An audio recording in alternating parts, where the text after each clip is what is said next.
తాకట్లో ఉన్న బంగారాన్ని విడిపించి ఆ రోజున మార్కెట్ ధర కట్టి మిగిలిన డబ్బును మీకు అందిస్తుంది కొమ్మూరి గోల్డ్.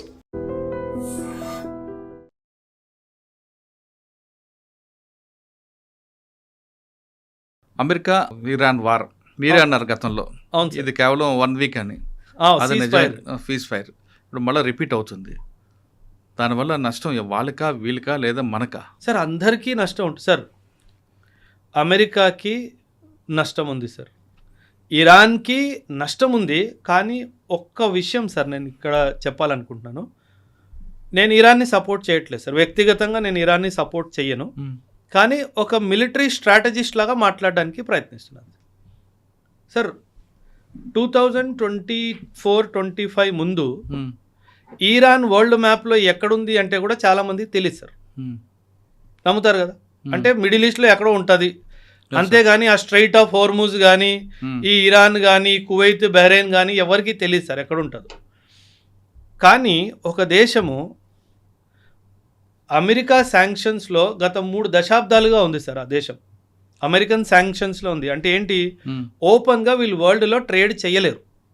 వాళ్ళతో ట్రేడ్ చేసేది దేశాలు కొన్నే, మనము రష్యా కానీ చైనా కానీ ఇతర దేశాలు మిడిల్ ఈస్ట్ కంట్రీస్ మాత్రమే. అలాంటి దేశము 30 సంవత్సరాలుగా శాంక్షన్స్లో ఉంటున్న దేశము సింగిల్ హ్యాండెడ్లీ ఇజ్రాయెల్ని అమెరికాకి మిగతా మిడిల్ ఈస్ట్ కంట్రీస్ అందరికీ కన్ను చూపించింది సార్. వీళ్ళందరూ కలిసి ఒక్కసారైనా వాడిని అరే బాబు నిన్ను ఓడిచ్చేసాము అని చెప్పి ఆ స్టేజ్ దాకా తీసుకెళ్లారా? లేదు. లీడర్షిప్ని ఎలిమినేట్ చేశారు. టాప్ లీడర్షిప్ని ఆయతుల్లా ఖొమైనీని ఫస్ట్ డే February 28 రోజు ఎప్పుడో దాడి జరిగింది, ఆ రోజు లేపేశారు. ఓకే, బాగానే ఉంది. ఆ తర్వాత ఏంటి? Nothing happened. ఎందుకంటే అమెరికా సార్, అమెరికా వార్ని ఇంటెన్సిఫై చేస్తుంది కానీ సస్టైన్ చేయలేదు. తనకు అంత కెపాసిటీ లేదు, సస్టైనెన్స్ కెపాసిటీ లేదు. మనము డీఎస్కలేట్ చేస్తూ సస్టైన్ చేయడానికి ప్రయత్నిస్తాం. అది మన war strategy sir. America war డాక్ట్రిన్లోనే చాలా పెద్ద తప్పు ఉంది సార్. సో ఆ తప్పు ఉన్నంత వరకు దేశంలో ఇలా డిస్టర్బెన్స్ కంటిన్యూగానే ఉంటుంది. ఇరాన్ సార్ ఇప్పుడు మీరు ఇప్పుడు చూస్తున్నారు సార్, నేను నెక్స్ట్ 5 years చూస్తున్నాను. ఈ నెక్స్ట్ 5 yearsలో Iran will come out as a super power in the middle eastern region. ఇప్పుడు మీరు చూస్తున్న దాడులు చాలా జీరో. రానున్న టైంలో సౌదీని కానీ కువైత్ని కానీ యుఏఈని కానీ ఇరాక్ని కానీ ఇరాన్ వదిలే ప్రసక్తే లేదు సార్. అండ్ వెనక నుంచి రష్యా అండ్ చైనా సపోర్ట్గా ఎప్పుడు ఉంటారు. సో ఇప్పుడు ఏమైంది, పడుకున్న పులికెళ్ళి నువ్వు చెవిలో చేసినట్టుంది. ఇప్పుడు పులి లేచింది, ఇంక దానికి పోరాడాలి అనిపించే ఏమంటారు దాన్ని వేటకెళ్ళాలి అని అనిపిస్తుంది, దాన్ని ఆపడానికి వీల్లేదు. పడుకున్న పులిని నువ్వు లేపావు సార్. చూడండి సార్, ఒక not even advanced country Iran ఎక్కడుంది సార్ కంపేర్ టు అమెరికా? ఎక్కడా లేదు. Intelligence Israel best, defence forces best, missile systems best, drone systems best, air crafts best, అన్నీ బెస్ట్గా ఉన్నా ఏం చేస్తున్నారు? ఏం చేయలేకపోతున్నారు సార్. కువైత్ మీద ఎన్ని దాడులు జరిగాయి సార్? కువైత్ ఒక్క రిప్లైని ఇవ్వగలిగిందా సార్? యుఏఈ మీద ఎన్ని దాడులు చేసింది సార్ ఇరాన్? ఒక్క రిప్లైని ఇచ్చిందా సార్? ఏం లేదు. అమెరికా ముఖ్యమైన ఉద్దేశం, అమెరికా ఉద్దేశం ఏంటంటే మిడిల్ ఈస్ట్లో అన్రెస్ట్ క్రియేట్ చేయాలి సార్. ఈ అన్రెస్ట్ ఇప్పుడు సార్ సింపుల్ సార్, నేను ఈరోజు రాత్రి మీ ఇంటి మీద దాడి చేస్తాను అని చెప్పి మీకు వాట్సాప్ మెసేజ్ పెట్టాను. మీరేం చేస్తారు? కాపులాకి మనుషులు పెట్టుకుంటారా? పెట్టుకోరా? వెళ్ళి పోలీస్ స్టేషన్ కంప్లైంట్ ఇస్తారా? ఇవ్వరా? కాపులాకి మనుషులు పెట్టుకుంటారు, వాళ్ళకి ఆయుధాలు కూడా ఇస్తారు. ఆ ఆయుధాలు ఎక్కడి నుంచైనా కొనుక్కోవాలి కదా మీరు. ఈ మిడిల్ ఈస్ట్ దేశాలన్నీ అమెరికా ఉండి కాపులాగా ఉండమని చెప్పి ఆయుధాలు వాడి దగ్గర కొనుక్కుంటున్నారు. మిమ్మల్ని ఆయుధాలు కొనుక్కునేటట్టు చేసింది ఎవరు? నేను అమెరికా. సో అమెరికా ఏం చేస్తుందంటే మిడిల్ ఈస్ట్లో డిస్టర్బెన్స్ క్రియేట్ చేయాలి, ఆ డిస్టర్బెన్స్కి దేశాలు భయపడాలి, ఆ భయంతో నా దగ్గర ఆయుధాలు కొనుక్కోవాలి, వాళ్ళ దేశంలో మిలిటరీ బేస్ ఎస్టాబ్లిష్ చేయడానికి నాకు భూమి ఇవ్వాలి. వాడికి కావాల్సింది అదే, వాడు క్రియేట్ చేసుకున్నాడు. మనమేమో ఇరాన్ న్యూక్లియర్ అన్నాం.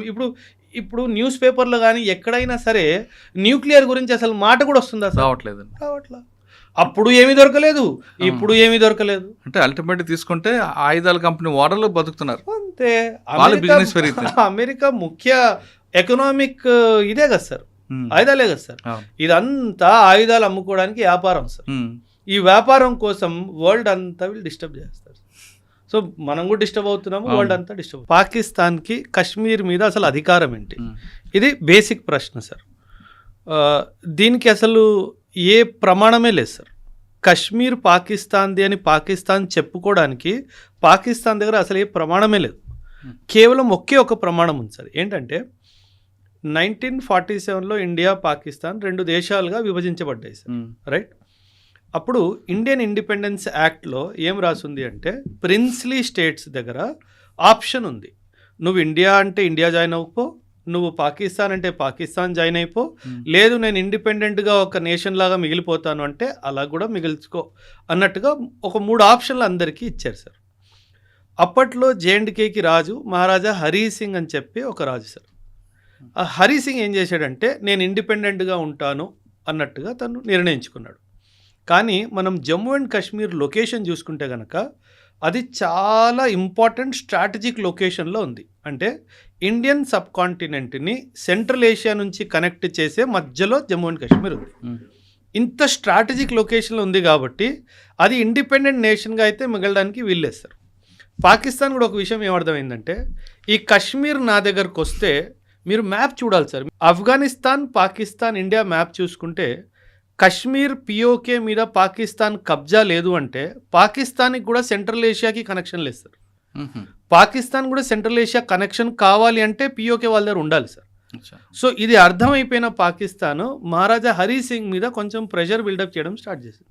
ఆ ప్రెషర్కి ఆయన గివప్ చేసి ఒక సంధి పాకిస్తాన్తో సైన్ చేయించుకున్నాడు సార్. ఆ సంధి పేరు stand still agreement.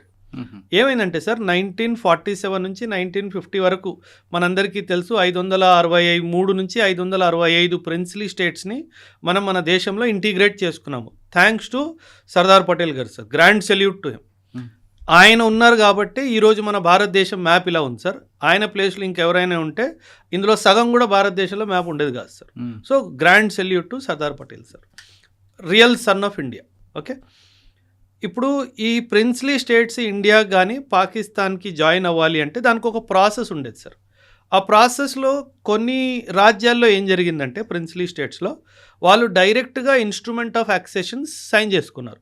Instrument of accession అంటే ఏంటంటే యాక్సెషన్ అనే పదానికి అర్థం ఏంటంటే నేను నా రాజ్యాన్ని నీ దేశంలో కలుపుకుంటున్నాను, ఇకపై నేను రాజు కాదు, నేను డెమోక్రసీకి నా రాజ్యాన్ని ఇచ్చేస్తున్నాను, నేను ఒక నార్మల్ సిటిజన్ లాగే బతుకుతాను అని ఒక ఒప్పందం. దీన్ని ఇన్స్ట్రుమెంట్ ఆఫ్ యాక్సెషన్ అంటారు. చాలా ప్రిన్స్లీ స్టేట్స్ డైరెక్ట్గా ఇన్స్ట్రుమెంట్ ఆఫ్ యాక్సెషన్కి సైన్ చేసేసుకున్నారు. అంటే ఏంటి, ఇండియాలో కానీ పాకిస్తాన్లో కానీ జాయిన్ అయిపోవాలని ఒప్పేసుకున్నారు. కానీ కొన్ని ప్రిన్స్లీ స్టేట్స్ మాత్రము 2 స్టెప్ ప్రాసెస్ని తీసుకున్నారు సార్. ఈ 2 స్టెప్ ప్రాసెస్ ఏంటంటే మొదటిగా స్టాండ్ స్టిల్ అగ్రిమెంట్ సైన్ చేసుకుందాం. అంటే ఏంటి, స్టేటస్ కో మెయింటెనెన్స్, స్టే అంటాం కదా మనం, కోర్టు నుంచి స్టే తెచ్చుకుంటాం కదా, దాన్ని స్టాండ్ స్టిల్ అగ్రిమెంట్ అంటారు. ఏమని, నువ్వు నా మీద దాడి చేయొద్దు, ఏం చేయొద్దు, నేను ఇంకా ఆలోచిస్తున్నాను నేను ఇద్దరు రావాలా వద్దా అన్న విషయం. ఓకే, ఈ మహారాజా హరీ సింగ్ కూడా ఏం చేశాడంటే స్టాండ్ స్టిల్ అగ్రిమెంట్ పాకిస్తాన్తో సైన్ చేసుకున్నాడు. ఇప్పుడు పాకిస్తాన్ వైపు కూడా ఆలోచన చూడండి సార్. ఒక ప్రిన్స్లీ స్టేట్ నాతో స్టాండ్ స్టిల్ అగ్రిమెంట్ సైన్ చేసుకున్నాడంటూ అంటే అర్థం ఏంటి, రేపో మాపో ఇన్స్ట్రుమెంట్ ఆఫ్ యాక్సెషన్ కూడా సైన్ చేసుకుంటాడనే కదా సార్ అర్థము. సో పాకిస్తాన్కి ఏమనిపించిందంటే మనం స్టాండ్ స్టిల్ అగ్రిమెంట్ సైన్ చేయడంలో గెలిచిపోయాం కాబట్టి ఖచ్చితంగా ఇది మన దగ్గరికే రావాలి అని వాళ్ళకి క్లారిటీ వచ్చేసింది. కానీ వాళ్ళ ఆవేశంతో ఆగలేక ఏం చేశారు, జమ్మూ అండ్ కాశ్మీర్ మీద దాడి చేశారు సార్. ఓకే, సో ఆ దాడి చేసినప్పుడు మహారాజా హరీ సింగ్ ఏం చేశాడు, భయపడిపోయాడు. అమ్మో వీడు నా రాజ్యాన్ని ఆక్రమించేటట్టు ఉన్నాడని చెప్పేసి పరిగెట్టుకుంటూ ఇండియా దగ్గరకు వచ్చాడు. అప్పట్లో మనకు తెలుసుంటే మౌంట్ బ్యాటన్ గారు ఉన్నారు, మన ఇండియాలో ఇంకా వెళ్ళిపోలేదు. మౌంట్ బ్యాటన్ గారు ఏమన్నారంటే, నువ్వు స్టాండ్ స్టిల్ అగ్రిమెంట్ పాకిస్తాన్తో సైన్ చేసేసుకున్నావు కదా, నీకు ఎటువంటి సహాయం మేము అందించడానికి వీల్లేదు, ఎందుకంటే అది ఇప్పుడు మేము వస్తే నీ ఇంటర్నల్ అఫేర్స్లో మేము ఇంటర్ఫియర్ అయినట్టు ఉంటుంది. ఒక షరతు ఉంది, నువ్వు ఇన్స్ట్రుమెంట్ ఆఫ్ యాక్సెషన్ మాత్రం ఇండియాతో సైన్ చేసుకున్నావంటే ఖచ్చితంగా అప్పుడు మేము మీకు సాయానికి వస్తామని చెప్పారు. ఇప్పుడు ఒకవైపు పాకిస్తాన్ దాడి, ఇంకోవైపు మనల్ని ఒప్పుకోవట్లేదు రావడానికి ప్రొటెక్షన్కి. ఆ కండిషన్లో Maharaja Hari Singh signed the instrument of accession with India. Stand still agreement పాకిస్తాన్తో సైన్ చేశాడు, ఇన్స్ట్రుమెంట్ ఆఫ్ యాక్సెషన్ మాత్రం మనతో సైన్ చేశాడు. సో దీనివల్ల ఏం జరిగిందంటే పాకిస్తాన్ ఏమనుకుంది, నాకు మోసం జరిగింది, నాకు రావాల్సిన ఒక రాజ్యము అక్రమంగా ఇండియాకి వెళ్ళిపోయింది, ఎందుకంటే అక్కడ రాజు తప్పుగా ప్రవర్తించాడు అనే ఉద్దేశం. సో ఈ బ్యాక్గ్రౌండ్లో ఈ యొక్క వార్ అన్నది స్టార్ట్ అయిపోయింది సార్. ఆల్రెడీ వాడు వాళ్ళ మీద దాడి చేస్తాడు సార్. ఇప్పుడు ఈరోజు పిఓకే, పాకిస్తాన్ దగ్గర ఉన్న పిఓకే ఈయన ఇన్స్ట్రుమెంట్ ఆఫ్ యాక్సెషన్ సైన్ చేసే ముందు వరకు ఆల్రెడీ వాళ్ళు ఆక్రమించుకున్నది. ఒకవేళ స్టాండ్ స్టిల్ అగ్రిమెంట్ సైన్ చేయకుండా డైరెక్ట్గా మన దగ్గరకు వచ్చిన ఈరోజు పిఓకే అంతా మన దగ్గర ఉండేది. సో అక్కడ చాలా పెద్ద తప్పు మహారాజా హరి సింగ్ చేశాడు సార్. దానివల్లే ఇన్ఫ్యాక్ట్ ప్రాబ్లం వచ్చింది. కానీ ఇక్కడ ఇంకొక ప్రాబ్లం ఉంది సార్. నేను ఇందాక మాట్లాడుతూ స్టార్టింగ్లో సర్దార్ పటేల్ గారికి ఒక గ్రాండ్ సెల్యూట్ అని చెప్పాను సార్. ఆయన ఉన్నారు కాబట్టి ఈరోజు నార్త్ ఈస్ట్ ఇండియాలో ఉంది సార్. లేదంటే ఈరోజు మొత్తం నార్త్ ఈస్ట్ వేరే దేశాల్లాగా ఉండేది సార్. అలాంటిది మొత్తం ప్రిన్స్లీ స్టేట్స్ ఇంటిగ్రేషన్ బాధ్యత అంతా సర్దార్ పటేల్ గారు తీసుకున్నప్పుడు నెహ్రూ గారు ఒక తప్పు చేశారు సార్. తప్పు చేశారంటే ఒక నిర్ణయం తప్పైంది సార్. జమ్మూ అండ్ కాశ్మీర్ది నేను చూసుకుంటాను, నువ్వు ఇబ్బంది పడకు అని చెప్పారు సార్. అక్కడ జరిగింది అతిపెద్ద తప్పు సార్. ఎందుకంటే అక్కడ చాలా టైం డిలే అయిపోయింది సార్. టైం డిలే అయిపోవడం వల్ల ఇంకా వీళ్ళు ఏం చేయాలో అర్థం కాక పాకిస్తాన్ వాడు దాడి చేయడం జరిగింది. సో ఆ జేఎండ్కే ఇంటిగ్రేషన్ కూడా సర్దార్ పటేల్ గారి మీద వదిలేస్తే అసలు ఈ తలకాయ నొప్పి ఉండేది కాదు సార్.